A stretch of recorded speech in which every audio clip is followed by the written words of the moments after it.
وقال الملك ائتوني به فلما جاءه الرسول قال ارجع إلى ربك فاسأله ما بال النسوة اللاتي قطعن أيديهن إن ربي بكيدهن عليم۔ حضرت یوسف علیہ السلام کے اس واقعے میں آیت نمبر 49 تک ہم نے اس کا ترجمہ اور تفسیر جو ہے وہ بیان کی تھی، لیکن کچھ ساتھی نہیں تھے تو ربط کلام کے لیے دوبارہ مختصراً جو پچھلے درس کا جو خلاصہ تھا وہ یہ تھا کہ عزیز مصر نے جو خواب دیکھا تھا مصر کے بادشاہ نے، کہ جس میں اس نے دیکھا کرتا کہ 7 دبلی گائیں وہ 7 فربا گایوں کو جو ہے وہ کھا جاتی ہیں، اور 7 جو ہے وہ سوکھے ہوئے خوشے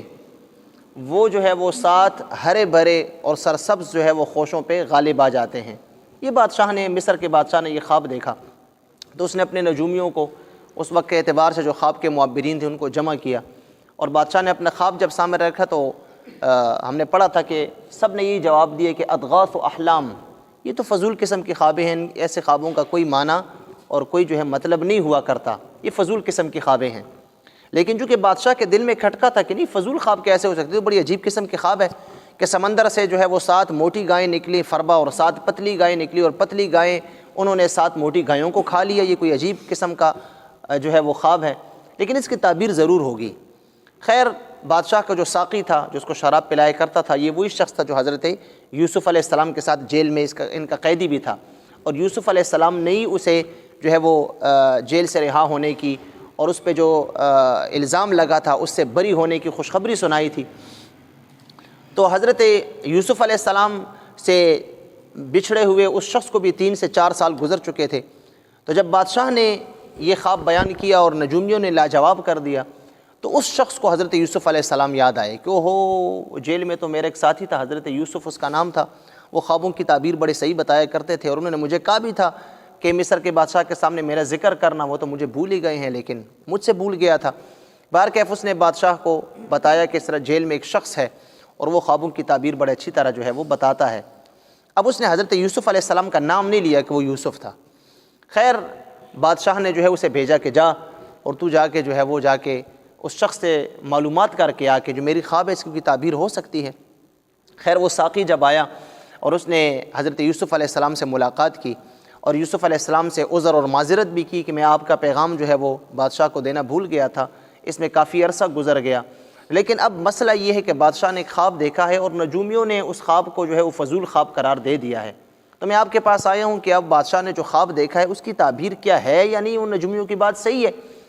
تو حضرت یوسف علیہ السلام نے جب خواب سنی تو حضرت یوسف علیہ السلام نے جواب دیا، نہیں، یہ فضول خواب نہیں ہے، بلکہ یہ تو بامانہ خواب ہے، یہ تو مستقبل میں کچھ کام ہونے والے ہیں جس کا اثر پورے مصر پہ اور مصر کے ارد گرد تمام علاقوں پہ ہوگا،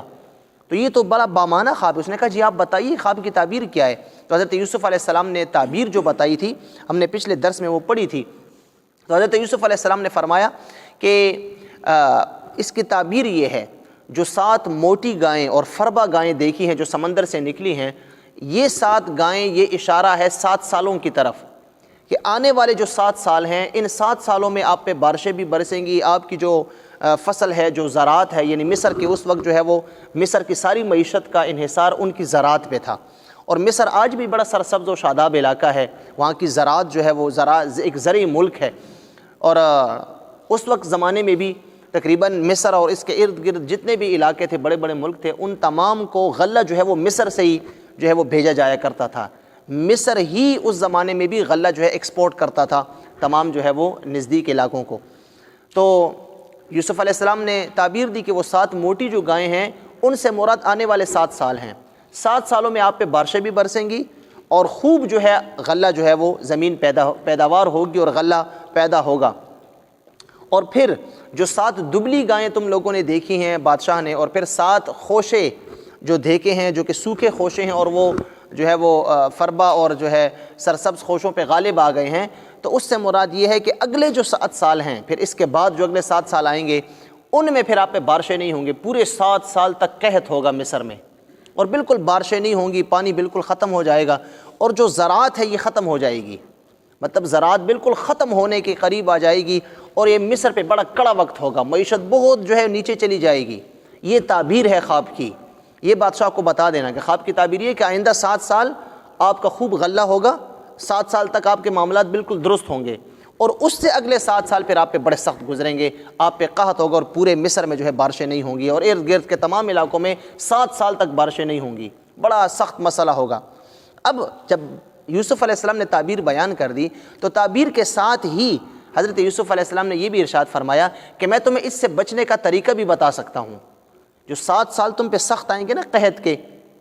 اس میں تم لوگوں نے کیا کرنا ہے، اس سے بچنے کا طریقہ کار یہ ہے، آپ نے فرمایا کہ یہ جو پہلے 7 سال ہیں جن میں آپ کا خوب غلہ ہوگا، تو ان 7 سالوں میں آپ نے غلے کو جو ہے وہ فضول استعمال نہیں کرنا، جس طرح اب لوگ آپ بے دریغ بے تحاشا آپ استعمال کرتے رہتے ہیں، 1 کی بجائے 2، 2 کی بجائے 4 اور 4 کی بجائے 10 استعمال کرتے، اس طرح نہیں کرو گے۔ اب آئندہ جتنے بھی 7 سال آ رہے ہیں اگلے، ان 7 سالوں میں آپ نے جب فصل کاٹ دو، فصل جب کٹے، گندم اور جتنی بھی اس زمانے کی جو چیزیں تھیں، جب فصل کاٹ چکو تو اس میں سے اتنا غلہ ہی تم لوگوں نے صاف کر کے استعمال کرنا ہے کہ جتنی ضرورت ہے، جتنی ضرورت ہے، اور جو ضرورت سے زائد ہے اسے تم لوگوں نے سٹور کر کے رکھ دینا ہے۔ لیکن سٹور کا طریقہ یہ ہوگا کہ جو گندم ہے اس کو اپنے خوشوں سے جدا نہیں کرنا، جتنی ضرورت ہے اتنی ضرورت کی مقدار گندم کو خوشوں سے جدا کر کے کھا لینا ہے، اور باقی جو تم لوگوں نے سٹور کرنی ہے تو گندم کو خوشوں سمیت سٹور کرنا ہے، اور اس طرح جو ہے وہ ہر سال جتنی ضرورت ہوگی اتنی استعمال کرو، اور باقی جتنی بچ جائے اس کو کاٹ کے جو ہے وہ محفوظ کرتے رہو۔ تو 7 سالوں میں جو غلہ تمہارے پاس محفوظ ہو جائے گا، اگلے 7 سالوں میں یہی تمہارے کام آئے گا، پھر جو 7 سالوں میں تم نے محفوظ کیا ہوگا، یہ تمہاری تعبیر ہے، اور یہ آئندہ کے لیے حکمت عملی ہے۔ اب وہ شخص چلا گیا، اور ساقی جو تھا وہ چلا گیا، اور اس نے جا کر عزیز مصر کو، مصر کے بادشاہ کو خواب کی تعبیر بھی بیان کی، اور ساتھ میں ہی اس نے جو ہے یہ بھی بتا دیا کہ وہ شخص جو ہے وہ تو بڑا حکمت اور دانا شخص ہے، بڑا دور اندیش شخص ہے، اس نے تو یہ جو 7 سال ہم پہ کڑے آنے والے ہیں اس کی حکمت عملی بھی ہمارے لیے بتا دی ہے کہ حکمت عملی یہ ہونی چاہیے۔ تو بادشاہ نے کہا کہ یہ تو ذرا بتاؤ کہ وہ شخص ہے کون، میرے پاس لے کے آؤ۔ تو اس شخص نے کہا کہ اس شخص کا نام یوسف ہے، جو جیل میں ہے اس کا نام یوسف ہے۔ بس بادشاہ جو ہے پریشان ہوا، اس نے جو ہے وہ ماتھے کو اس طرح کیا کہ او ہو، یہ تو وہی یوسف ہے نا جو ہمارے گھر میں ہوا کرتا تھا، جس کو میں نے خریدا تھا، اور پھر جو ہے وہ میری بیوی نے اس پہ غلط الزام لگا دیا تھا، اور پھر ہم نے اس کو جو ہے وہ اپنی عزت بچانے کے لیے اسے جیل میں بھیج دیا تھا، وہ تو ہم سے بالکل بھول ہی گیا ہے وہ یوسف۔ کتنے سال، ایک روایت کے مطابق 12 سال، ایک کے مطابق جو ہے وہ 10 سال یا جتنے بھی سال، 10-12 سال بڑی چیز ہے، تو ہم سے بالکل بھول ہی گیا ہے، جاؤ فوراً جا کے حضرت یوسف کو میرے پاس لے کے آؤ، فوراً حضرت یوسف کو میرے پاس لے کے، پورے پروٹوکول کے ساتھ اسے میرے پاس لے کے آؤ۔ اب یہاں تک ہم نے جو ہے وہ پچھلے درس میں آیت نمبر 49 تک جو ہے وہ یہاں تک کی بات ہم نے پڑھی تھی۔ اب دیکھیے یہاں پہ اس میں ہمارے لیے چند جو ہے نکتے ہیں یہاں پہ جن کا جاننا ہمارے لیے ضروری ہے۔ وہ یہ ہے کہ حضرت یوسف علیہ السلام نے ایک تو تعبیر بیان کی جو خواب کی تعبیر تھی، دوسری بات یہ کہ حضرت یوسف علیہ السلام نے جو آئندہ 7 سالوں کے لیے حکمت عملی بیان کی، اس میں حضرت یوسف علیہ السلام کا معجزہ بھی تھا، اس لیے کہ مصر کے لوگوں نے آئندہ پھر اسی طرح کیا، ایسا ہی پھر کیا، اور پھر وہ جو 7 سال قحط سالی کے تھے اس میں مصر میں کوئی جو ہے وہ غلے کی کمی نہیں ہوئی، بلکہ خود بھی مصر کے لوگوں نے غلہ استعمال کیا، اور نزدیک جتنے ممالک تھے ان کو غلہ جو ہے فروخت بھی کرتے رہے، مطلب کمی نہیں آنے دی۔ یہ حضرت یوسف علیہ السلام کی حکمت عملی تھی۔ اب یہاں پہ معجزہ یہ تھا کہ حضرت یوسف علیہ السلام نے فرمایا تھا کہ ہر سال تم نے گندم کو کاٹ کر اور جتنی ضرورت ہے بقدر ضرورت جو ہے وہ دانوں کو جدا کر کے کھا لینا ہے، اور باقی کو خوشوں میں ہی چھوڑ دینا ہے۔ حالانکہ آج بھی زراعت یہ کہتی ہے، جو زرعی اصول ہیں وہ یہ کہتے ہیں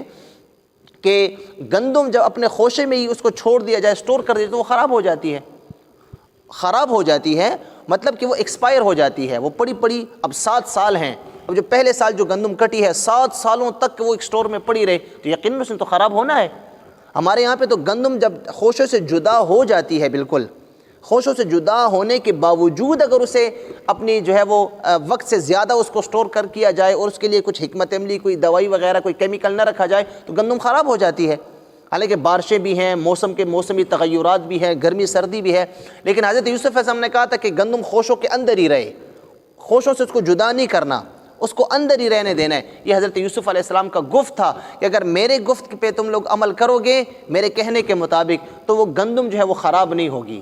پھر ماہرین یہ بھی کہتے ہیں کہ چلو اگر خوشوں میں گندم رہے تو کچھ عرصہ تک وہ رہ سکتی ہے، خراب ہونے کی چانس جو ہے وہ کم ہوتے ہیں، لیکن جو حشرات ہیں، حشرات الارض ہیں،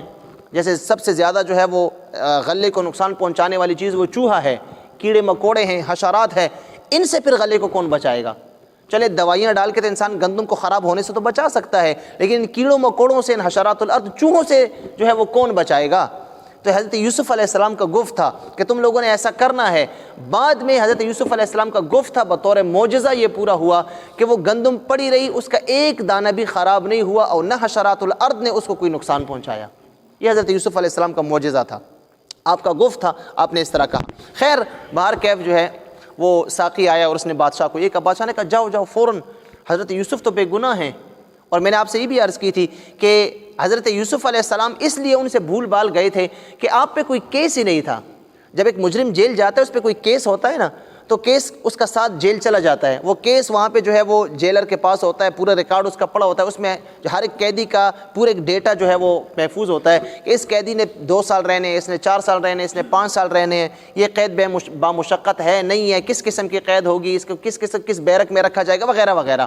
لیکن جب ایک مجرم کو ایک شخص مجرم ہی نہیں ہے، اس کا کوئی ڈیٹا ہی نہیں ہے، اس کی کوئی فائل ہی نہیں ہے، بغیر فائل کے اس کو ویسے ہی جیل میں بھیج دیا جائے تو یقیناً اس کی طرف کسی کا دھیان ہی نہیں ہوگا، بس جیل میں پڑے ہوئے بادشاہ نے بھیجا ہوا ہے اسے، اب ہم کون ہو سکتے ہیں کہ بادشاہ اس کو کس جرم میں بھیجا ہے تم نے؟ تو جب بادشاہ نے بھیج دیا تو ان کا جیل میں کوئی ریکارڈ ہی نہیں تھا، اس لیے نہ جیلر کو پرواہ تھی، نہ جیل کے جو دیگر ہیں ان کو پرواہ تھی کہ اس قیدی نے کب باہر نکلنا ہے۔ بس بادشاہ نے بھیجا، جب بادشاہ آرڈر کرے گا، اور اللہ تعالیٰ کی اس میں حکمت تھی کہ بادشاہ بھول بھال گیا تھا حضرت یوسف علیہ السلام کو، تو حضرت یوسف علیہ السلام 12 سال تقریباً ایک روایت کے مطابق اس جیل میں رہے۔ اب جب وہ پیغام دینے والا آیا اور پورا ایک پروٹوکول بادشاہ نے بھیجا کہ یوسف ہو تو ہم نے بے گناہ اس کو جیل بھیجا تھا اپنی عزت بچانے کے لیے، چلو جا کے فوراً لے کے آؤ، اس نے تو ہمیں بڑی مشکل سے ہمیں نجات دی ہے۔ یہ وہی نجات تھی کہ حضرت یوسف علیہ السلام کو جب عزیز مصر نے خریدا تھا نا اور گھر لے کے آیا تھا تو اپنی بیوی کو اس نے یہی کہا تھا کہ ہم اس کو بیٹا بنا لیں گے، یہ ہمارے بڑے کام آئے گا۔ پچھلی آیتوں میں گزرا ہے کہ یہ ہمارے بڑے کام آئے گا، میں اس میں فراست کے آثار دیکھ رہا ہوں، یہ کوئی عام شخص نہیں ہے، یہ ہمارے بڑا کام آئے گا، ہم اس کو بیٹا بنا لیں گے۔ تو اب بادشاہ کو سمجھ آئی کہ ہاں واقعی میں نے جو کہا تھا نا شروع میں جب اسے خریدا تھا کہ یہ کوئی عام بندہ نہیں لگتا، یہ بچہ جو ہے وہ کوئی بڑا کارنامہ دکھائے گا اور یہ بچہ ہمارے بڑے کام ہے، دیکھو ہمارے کام آ گیا ہے۔ بادشاہ نے فوراً اپنے وزیر و مشیر ایک پروٹوکول بنا کے بھیج دیا، جاؤ یوسف علیہ السلام کو بڑے جو ہے وہ پروٹوکول کے ساتھ اور بڑی عزت کے ساتھ انہیں باہر میرے دربار میں لے کے آؤ۔ اب جب وہ لوگ گئے اور حضرت یوسف علیہ السلام سے عرض کرنے لگے، یوسف علیہ السلام بادشاہ نے آپ کے لیے خصوصی طور پہ حکم بھیجا، اب ہمارے ساتھ تشریف لائیں باہر۔ یوسف علیہ السلام نے باہر نکلنے سے انکار کر دیا۔ آپ نے فرمایا نہیں میں ایسے تو نہیں جاؤں گا، میں تو ایسے نہیں جاؤں گا، بلکہ پہلے جا کے بادشاہ سے پوچھنا جا کے کہ ان عورتوں کا کیا حال ہے جن عورتوں کی وجہ سے میں یہاں پہ آیا ہوں، وہ عورتیں جنہوں نے مجھے اپنی طرف راغب کرنے کی کوشش کی تھی۔ اشارہ عزیز مصر کی بیوی کی طرف تھا اور ان عورتوں کی طرف تھا جنہوں نے حضرت یوسف کو دیکھ کر اپنی انگلیوں کو کاٹ دیا تھا، جو پچھلا واقعہ گزرا ہے۔ اور ان سب عورتوں نے پھر حضرت یوسف علیہ السلام سے یہی مطالبہ کیا تھا، یا ان سب نے یہ مطالبہ کیا تھا کہ آپ مصر کی جو بادشاہ کی عورت ہے اس کا مطالبہ پورا کریں۔ تو یوسف علیہ السلام نے آنے سے انکار کر دیا، نہیں، اس لیے کہ ان عورتوں نے مجھ پہ الزام لگایا، اور اگرچہ بادشاہ کو اور اس کی بیوی کو ان عورتوں کو حقیقت کا علم ہے، لیکن عام لوگوں کو تو پتہ نہیں ہے۔ عام لوگ تو یہ سمجھتے ہوں گے کہ شاید یوسف علیہ السلام میں علیہ باللہ کوئی جو ہے وہ قصور ہوگا ان کا، تو اس لیے پہلے میں چاہتا ہوں کہ بادشاہ ان عورتوں سے پوچھے کہ حقیقت کیا تھی، جب عورتیں حقیقت بتائیں گی اس کے بعد میں پھر باہر نکلوں گا، ایسے میں باہر نہیں نکلنے والا۔ تو حضرت یوسف علیہ السلام نے باہر نکلنے سے انکار کر دیا۔ اب یہاں پہ حضور اکرم صلی اللہ علیہ وسلم نے حضرت یوسف علیہ السلام کی بڑی تعریف بیان کی۔ حضور اکرم صلی اللہ علیہ وسلم نے ارشاد فرمایا، اللہ تعالیٰ حضرت یوسف علیہ السلام پہ رحم کرے کہ ان میں کتنا صبر تھا یوسف علیہ السلام میں، کہ 12 سال جیل میں گزرنے کے باوجود انہیں پروٹوکول کے ساتھ باہر نکلنے کے لیے کہا کہ انہیں انکار کر دیا اپنی عزت قائم کرنے کے لیے۔ تو حضور فرماتے ہیں کہ اللہ تعالیٰ حضرت یوسف علیہ السلام پہ رحم کرے کہ انہوں نے کتنا صبر کیا۔ اگر یوسف کی جگہ میں ہوتا، حضور فرماتے ہیں اگر یوسف علیہ السلام کی جگہ میں ہوتا تو میں بادشاہ کے جو ہے وہ جواب بھیجتے ہی فوراً جیل سے نکل آتا۔ یہ حضور اپنی عاجزی بیان کر رہے ہیں، حقیقت نہیں عاجزی بیان ہو رہی ہے، اور حضرت یوسف علیہ السلام کی تعریف حضور کر رہے ہیں۔ اگر میں ہوتا تو 12 سال جیل میں گزرتے جو ہی مجھے پیغام ملتا میں فوراً نکل آتا۔ میں یہ نہیں کہتا کہ باہر لوگوں سے پوچھو، کیا پوچھو، باہر نکل کے پھر تفتیش کرواتا۔ جیل سے باہر نکلنا بھی بہت بڑی نعمت ہے۔ حضور فاطمہ اللہ تعالیٰ رحم کر، اللہ نے حضرت یوسف علیہ السلام کو کتنا حلم اور کتنا صبر عطا فرمایا تھا۔ تو حضرت یوسف علیہ السلام نے جانے سے انکار کر دیا. اب وہ لوگ واپس آئے, انہوں نے حضرت یوسف علیہ السلام کا پیغام بھیجایا کہ بادشاہ وہ تو باہر آنے سے انکار کر رہے ہیں, وہ کہتے ہیں جو مجھ پہ الزام لگا تھا پہلے اس کی صفائی تو ہو نا, اور صفائی میں نہیں کروں گا بلکہ صفائی وہ عورتیں کریں گی جن عورتوں کی وجہ سے میں یہاں پہ اس جیل میں آیا ہوں. تو بادشاہ نے فوراً اپنی بیوی کو بھی بلایا اور ان تمام عورتوں کو بلایا جو 5-7 وغیرہ تھی جو میں نے آپ سامنے عرض کیا تھا, ان عورتوں کو بلایا جن عورتوں نے اپنی انگلیاں کاٹ دی تھیں یوسف علیہ السلام کو دیکھ کے. ان سب عورتوں کو بلایا, بادشاہ نے خصوصی مجلس قائم کی اور بادشاہ نے ان سے پوچھا, ہاں بھئی اب بتاؤ تمہاری کیا حالت ہے, یوسف علیہ السلام کے متعلق تمہارا کیا خیال ہے؟ تو تمام عورتوں نے یک زبان ہو کر کہا کہ ساری غلطی ہماری ہی تھی, یوسف علیہ السلام تو بے قصور تھے, یوسف علیہ السلام تو بے قصور تھے. ہم سب نے یوسف علیہ السلام کو اپنی طرف راغب کرنے کی کوشش کی لیکن وہ تو بڑے پاک باز تھے, وہ تو بڑے پاک باز اور بڑے صاف ستھرے تھے, انہوں نے ہماری طرف کوئی توجہ ہی نہیں کی. تو پھر بادشاہ نے اپنی بیوی کی طرف مڑ کے دیکھا کہ سارا کام تو تم سے بگڑا تھا. اپنی بیوی کی طرف جب مڑ کے اس نے دیکھا تو عزیز مصر کی بیوی جو زلیخا نام تھا اس کا, اس نے بھی یہی کہا کہ ہاں ہاں اے عزیز مصر بالکل حق واضح ہو گیا ہے, حق واضح ہو گیا ہے, اتنے سالوں میں حق واضح ہو گیا ہے. عزیز مصر بادشاہ یوسف علیہ السلام بالکل بے قصور ہیں, میں نے ہی یوسف کو اپنی طرف ورغلانے کی کوشش کی تھی, میں نے ہی یوسف کو گناہ کی ترغیب دی تھی, لیکن یوسف علیہ السلام وہ تو بڑے سچے آدمی تھے, انہوں نے ہر موقع پہ مجھ سے اپنے آپ کو بچاتے رہے, وہ مجھ سے اپنے آپ کو بچاتے رہے, لہٰذا یوسف علیہ السلام میں کوئی غلطی نہیں ہے. جب بادشاہ نے یہ تمام ماجرا سنا, ان عورتوں کی صفائی سنی اور پھر تمام دربار کے سامنے حضرت یوسف علیہ السلام کا بے قصور ہونا ثابت ہو گیا, انہی عورتوں نے کہا جن عورتوں نے الزام لگایا تھا, جب انہوں نے ہی کہہ دیا کہ یوسف علیہ السلام میں کوئی قصور نہیں تھا, وہ تو بڑے سچے انسان تھے, بڑے پاک باز انسان تھے, تو بادشاہ نے کہا کہ ہاں بالکل یہ تم لوگوں کی جو ہے وہ تم لوگوں کی ہی شرارت ہے اور اے عورتوں تمہارا ہی مکر ہے کہ تمہاری وجہ سے اتنا ایک عظیم انسان اتنا عرصہ جیل میں رہا. لہٰذا اب بادشاہ نے یہ ساری پھر اپنے وزیروں مشیروں کو بھیجا اور پورا ایک جو ہے وہ ایک ٹیم بنا کے بھیجی اور جا کے انہوں نے ساری روداد حضرت یوسف علیہ السلام کے سامنے بیان کی اور یوسف علیہ السلام کو اس کے بعد پھر جیل سے باہر لے کے آئی. یوسف علیہ السلام پھر عزیز مصر کے پاس آئے. تو اللہ تبارک و تعالیٰ نے یہاں پہ انہی جو ہے وہ اسی واقعے کا بیان کیا ہے. تو آیت نمبر 50 سے دیکھیے, رکوع جہاں سے شروع ہوتا ہے, اللہ نے ارشاد فرمایا جب حضرت یوسف علیہ السلام کی تعبیر بادشاہ کو پتہ چلی اور بادشاہ بڑا متاثر ہوا تو اب بادشاہ نے کہا, تو اللہ فرماتا ہے وقال الملک, بادشاہ نے کہا ائتونی بہ, فوراً اس شخص کو میرے پاس لے کے آؤ, یعنی حضرت یوسف کو. فلما جاءہ الرسول, جب حضرت یوسف علیہ السلام کے پاس وہ پیغام پہنچانے والا آیا کہ آپ کو تو بادشاہ طلب فرما رہے ہیں اور آپ ہمارے ساتھ بڑی عزت کے ساتھ یہاں پہ نکلے, قالا, تو یوسف علیہ السلام نے جواب دیا ارجع الی ربک, جاؤ اپنے آقا کے پاس,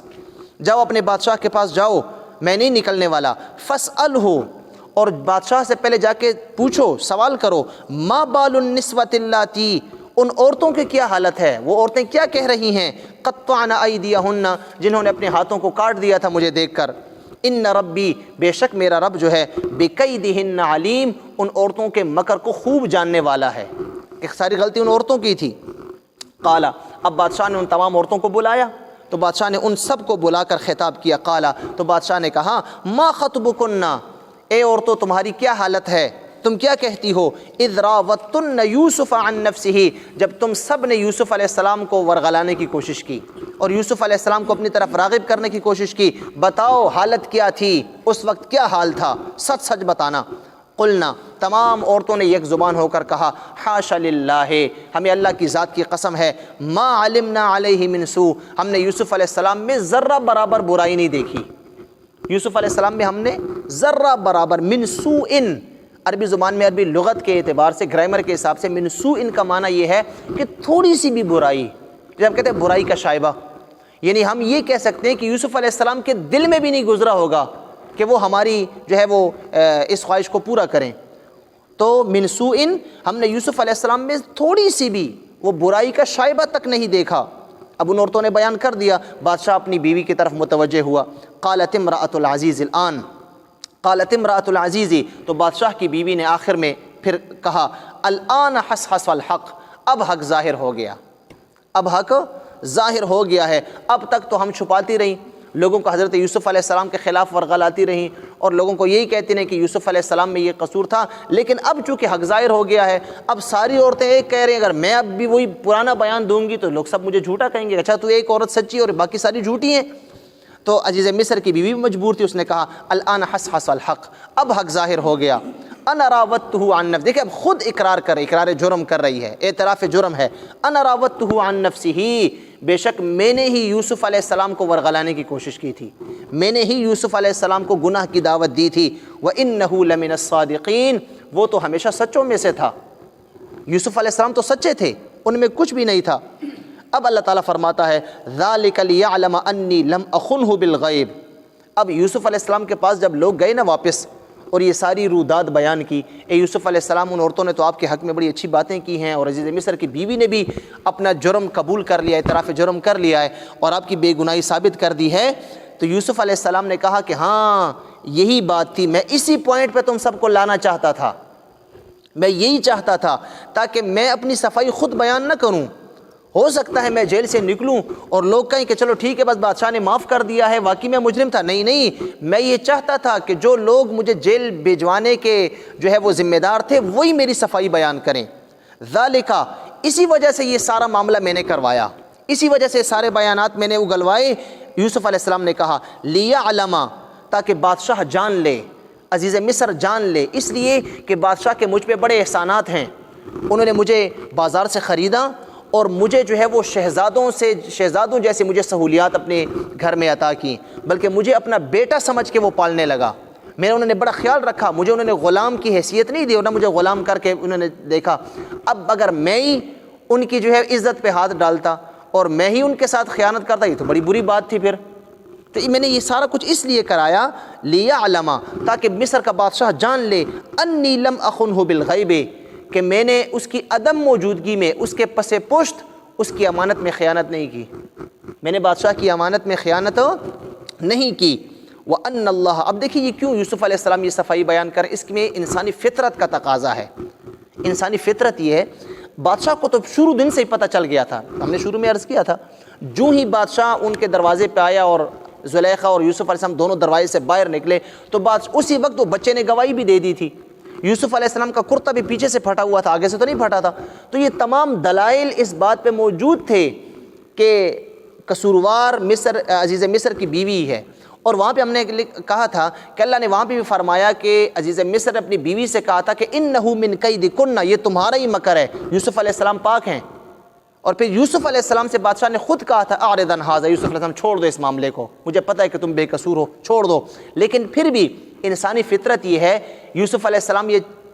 چاہتے تھے تاکہ صفائی ہو. یہ نہ ہو کہ بادشاہ کبھی اس کے دل میں یہ شائبہ تک نہ آئے کہ یار ٹھیک ہے میری بیوی میں تو قصور تھا، کہیں یوسف علیہ السلام میں بھی قصور نہ ہو سکتا ہے. بعض اوقات انسان جو ہے وہ ظاہری دلائل پہ فیصلہ کر دیتا ہے، لیکن بعض اوقات اس کے دل میں کھٹکا رہتا ہے یار ظاہری دلائل تو اس طرف ہیں لیکن حقیقت ہو سکتا ہے مختلف ہو.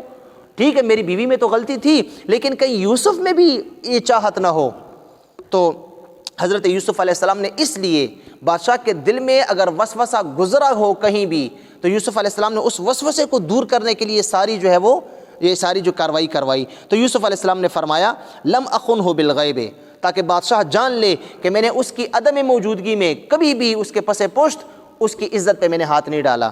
وَأَنَّ اللَّهَ لَا يَهْدِي كَيْدَ الْخَائِنِينَ، اور میرا تو عقیدہ یہ ہے کہ اللہ تعالیٰ کبھی بھی ہدایت نہیں دیتا جو لوگ خیانت کرنے والے ہیں ان کی خیانت کو. یعنی اللہ تعالیٰ کبھی بھی خیانت کرنے والوں کی خیانت کو کامیاب نہیں ہونے دیتا.